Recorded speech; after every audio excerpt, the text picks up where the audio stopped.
अरे वेड्या, असा खचून का गेला आहेस? काय झालं? जगाने साथ सोडली म्हणून तू सुद्धा स्वतःची साथ सोडणार का? ज्याच्या पाठीशी मी खंबीर उभा आहे त्याने असं रडगाणं गाणं मला शोभत नाही. आज हे शब्द नीट ऐक, कारण तू इथे योगायोगाने आला नाहीस. तुला मी बोलावले आहे. हे 2 मिनिटं तुझं आयुष्य बदलणार आहेत. फक्त शांत चित्ताने ऐक. तुला काय वाटतं, तू एकटा आहेस?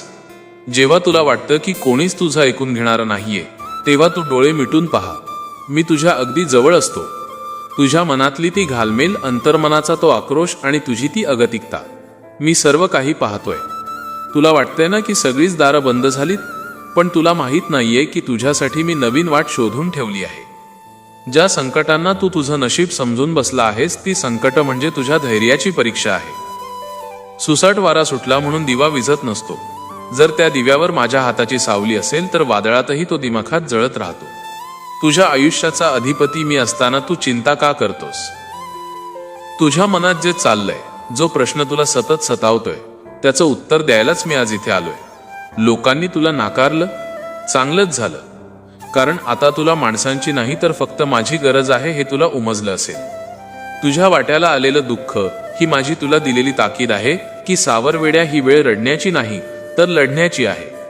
लोक तुला नावं ठेवतील, तुला कमी लेखतील, पण लक्षात ठेव, तुझा न्यायनिवाडा मी करणार आहे, हे जग नाही. तुझ्या कर्माचा हिशोब माझ्याकडे आहे.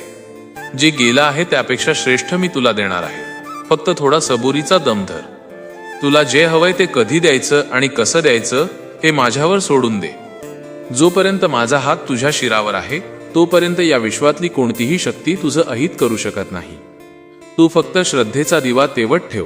तुझ्या आयुष्यातील अंधार दूर करण्याची जबाबदारी माझी. तुझ्या आयुष्यात लवकरच एक असा चमत्कार घडणार आहे ज्याची तू कल्पनाही केली नसेल. आता डोळे पुस आणि एक स्मितहास्य चेहऱ्यावर आण. मी तुझ्या घराच्या उंबरठ्यावर उभा आहे, तुझ्या हाकेची वाट बघतोय. हे ऐकलंस ना? मग आता पुन्हा मागे वळून बघू नकोस. बाळा, माझा शब्द तुझ्यापर्यंत पोहोचला असेल तर कमेंटमध्ये फक्त हो स्वामी असं लिही आणि आजपासून निश्चिंत हो. अशक्यही शक्य करतील स्वामी. श्री स्वामी समर्थ.